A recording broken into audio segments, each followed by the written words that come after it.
Hey everyone, we're live. Hello everyone. Dana and Alli and our audience, welcome back to Conscious and Connected during COVID-19. This is a collaboration between Dana Wood, did that first try, of Integrative Counsel and myself, Jennifer Carey. We are working to try and bring gifts, offerings, and tools to all of us, because we're all in it together, during this strange time. And if anyone out there is feeling moved and interested in offering something in one of these interviews, please contact hello@integrativecounsel.org. And I'm going to turn it over to Dana, who's going to introduce the lovely Alli. Hi, I'm Dana, and I have the pleasure of introducing Alli this morning. We met, only a few months ago, but it feels like we have really gotten to know each other over this period. She is a significant help to me. I'm so grateful that Cassie, who was in a previous interview, introduced us. And I'm really delighted that you decided to come on Conscious and Connected this morning. So thank you. I'm happy to be here. Awesome. I'm excited. Good, great. Usually I'd be nervous. Say that once more. I said usually I'd be more nervous, but I'm excited. Oh, good. Wonderful. I love that switch, right? That we can oftentimes reframe anxiety into excitement if we sort of frame it that way. Yes. So we're going to dive right in, Alli, and start with the first question, which, we pull no punches. We just go right there. If you can share with us who you are, that's a big question, in under 4 minutes. Okay, who I am in under 4 minutes. Well, we can start from the beginning. I was born in Virginia, and then I was 8 months old, and my family and I moved to England, where I went to preschool. So I had a British accent for 4 years. I would go up to my mom and be like, "Mommy, may I have a biscuit?" And that was life in England. And then my dad was in the military. He was in the Air Force. So we got orders to move to Arizona when I was 5. And I remember thinking, oh my goodness, the desert, there's going to be sand dunes and pyramids, but it was nothing like I thought it was going to be. And I lived there for 15 years, grew up in the hot, hot desert, was lucky enough to have my mom as the school counselor from first grade to 8th grade. So I feel like I avoided a lot of the normal bullying. I mean, I'm sure kids made fun of everyone behind their back, but I was protected in elementary school. And then I went off to ASU, and I'm here now, and I'm delighted by the ocean. I'm delighted by reading, painting, spending time with my loved ones. That's what I can think of about me so far.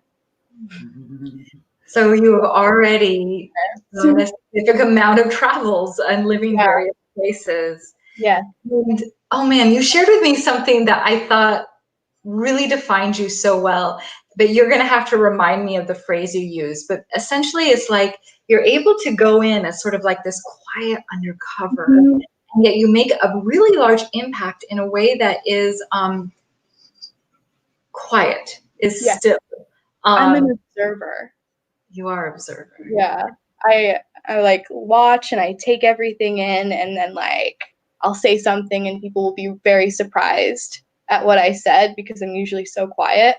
So that's a big defining sentence for me, is that I do the unexpected.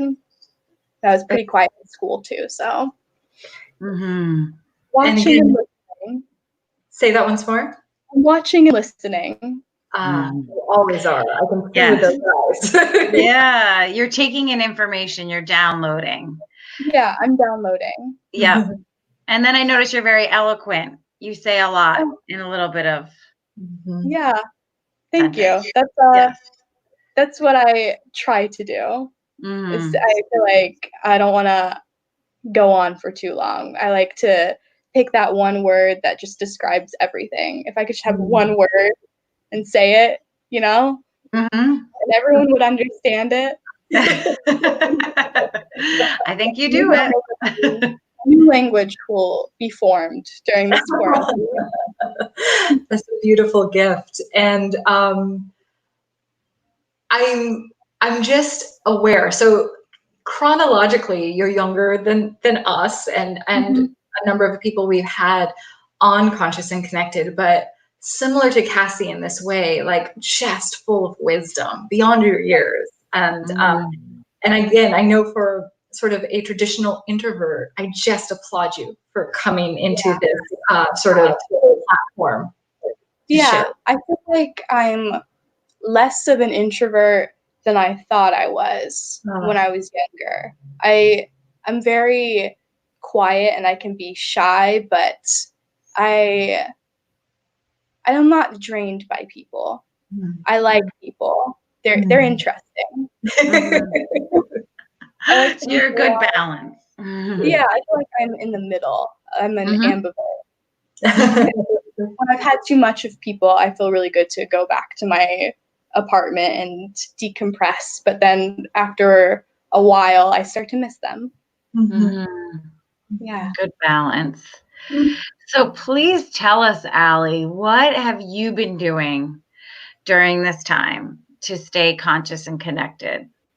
I've been trying to find the excitement in all of this. It was very scary for me at first. I'm a very nervous person, and all the headlines were just like freaking me out, and like I just needed to take a breath and like realize that it wasn't everything that was happening in the world was not happening to me, and like not counting on it happening to me at all, just like proceeding as normally as I could and finding the joy in relaxing. That's my favorite thing to do.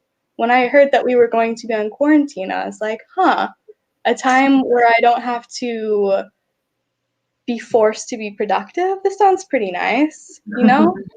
Just like there's so much pressure to be doing something all the time and like going, and then when you sit down and you just want to like watch TV and just do whatever you want, now's the time to do it.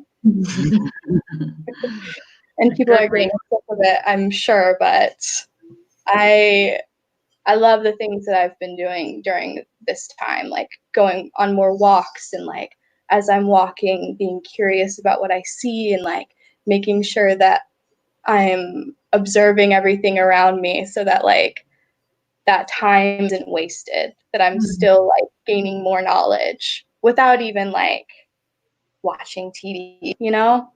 Going outside has been great because there's birds to see and wonder about, there's squirrels to chase.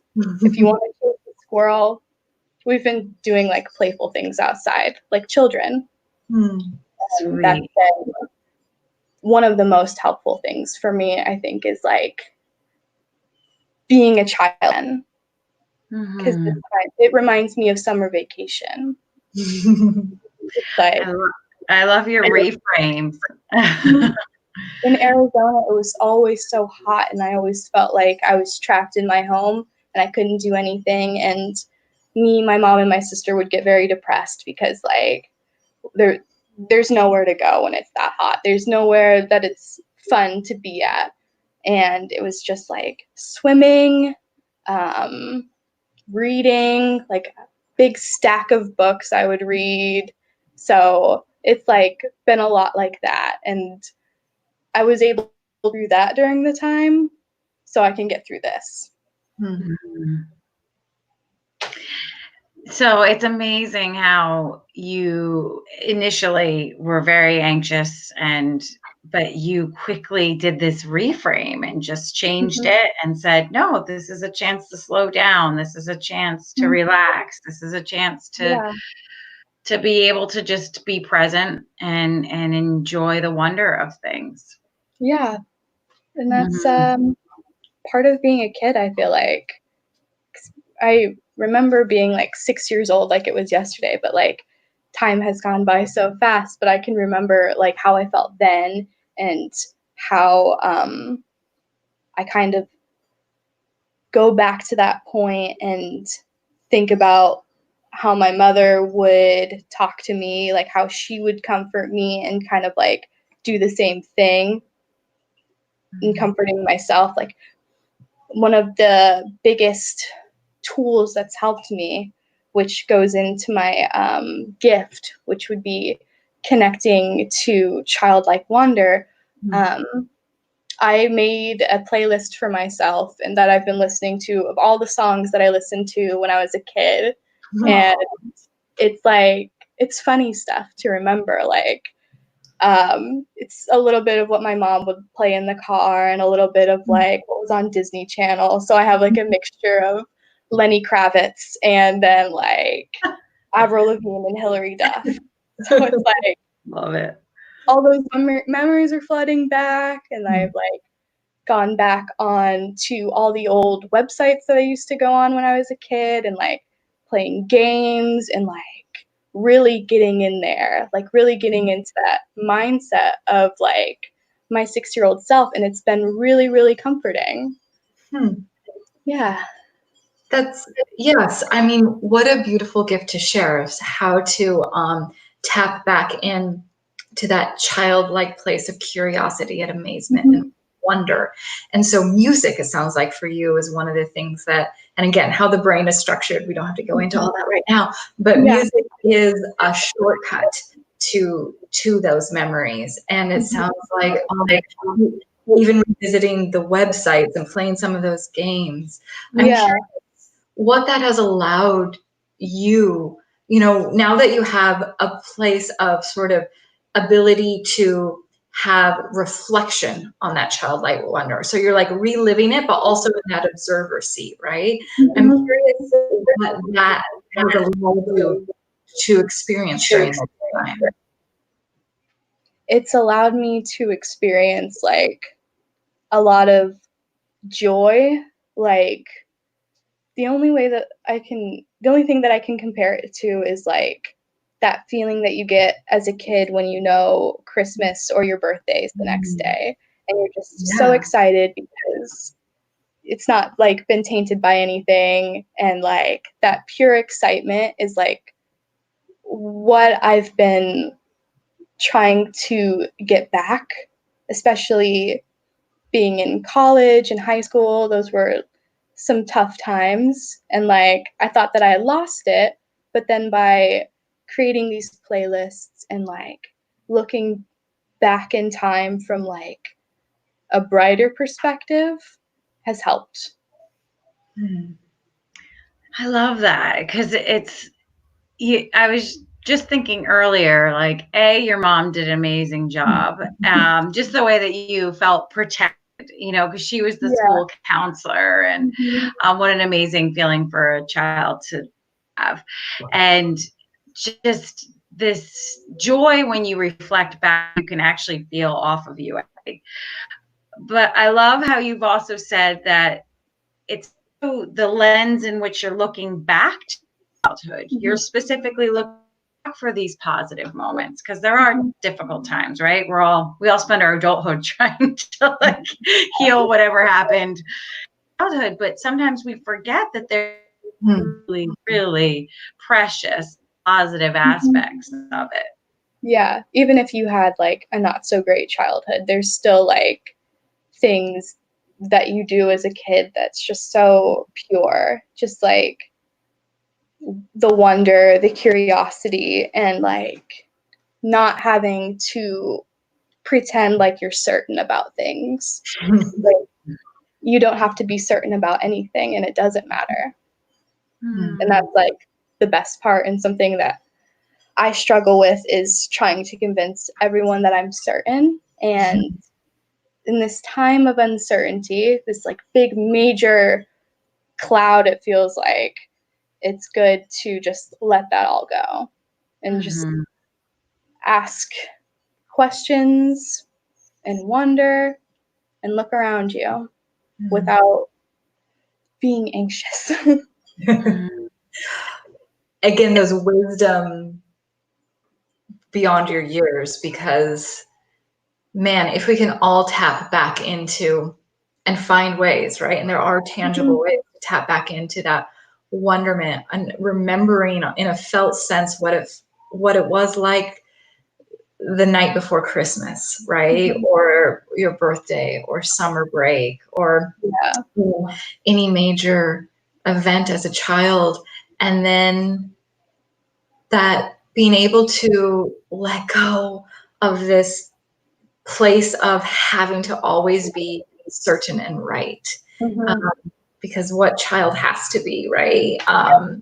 And if we can remember that, it actually reminds me a little bit of the interview we did yesterday, Jen, with Kelly, who led us in a meditation where we got to release all of that having to do and be productive and right and just let it go. And it almost felt like that childlike wonderment. So, wow. Yeah, it's like going back to that really opens up so many possibilities for entertainment. You never get bored if you are acting like a child in like a healthy way.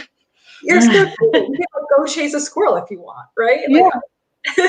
My dog would love that. That's her favorite thing to do is to chase squirrels. And to have me join in, she would be like, "Oh my god, oh my god, we'd love it." I know. We could all chase squirrels with dogs. I know.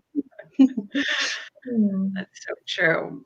So true. And I do love what you said about not being certain child. And that we are in this time of just question marks and uncertainty, and how when we were children, we had no clue. We didn't know the answers to anything. We just kind of leaned on other things to give us structure. Yeah. You know, let us do that right now, instead of being like, oh no, I need to know and I need to do this, that. Yeah. Which doesn't feel right because I don't know. Yeah. We can't plan for anything. It's been a big awakening in that lesson. Yeah, because who could have predicted this 6 months ago, a year ago? We couldn't have planned for this, right? Yeah. But everything happens for a reason. It's just, got to think of it like just watching life go by and like being okay with whatever happens. In that place of a witness, right? Observer self. Yeah. Yep. I'm just observing. Hopefully when I'm 30, I'll be enlightened. Oh, you already are. You already are. Even more so. Is there anything else you'd like to share with us in our last minute before we end for today about yourself or what's keeping you centered, or about this place of curiosity that we can all return to? I think another way to tap into the childlike wonder is reading children's books as well. That's what I've been doing a lot of. I went online, checked out some ebooks from the library. I read The Witches by Roald Dahl and then Charlie and the Chocolate Factory. And those were books that I didn't read as a kid. And I felt like I could go back and kind of shift my consciousness to like my child consciousness and like enjoy these books the way that a child would for the very first time, and not like rereading old books that I used to enjoy as a child, but like exploring the ones that I didn't get to, that like, oh, I grew up and I didn't get to that book when I was a kid. I can just do it now. Love it. We can all do that, right? Yeah. Absolutely. And it makes me think of, would you say, Alli? And I always have to wait until I have a child to like do all of the child things, but I could just do it now. You just do it now, right? You just do it now. and that integration of the adult and child. Like, what is it like to read Charlie and the Chocolate Factory when you're, you've developed into an adult, but you go back to that childlike story? Yeah, it'd be like watching Shrek as an adult with your child and recognizing all of the adult lessons. Yeah. And humor. Adult humor. Yeah. Shrek was the first thing that popped into my head. Go with it. Good movie. It was a good movie. Good music too. So, Alli, thank you again for your time. Thank you for sharing with us your amazement at life, right? It is contagious, infectious. So thank you. Yeah. Thank you for having me. Absolutely. Thank you, Alli. And I think you gave us your Instagram. Can people follow your wonder and your childlike zest on your Instagram account? Wonderful. Okay, good. All the little random things I post. Sweet. Yeah. Very sweet. Thank you, Alli. It was so great to have you on here, and keep doing what you're doing. And hopefully you have just spread it, and so we can all go outside with new eyes today. I'll chase squirrels with Misty. I'll chase squirrels with my dog. Yeah. New eyes. Run around. Yes. Don't go for a run, but run around. Yeah, I like that. There's a difference. There is. I I know, I like it. Thank you. Bye-bye, Alli. Thank you.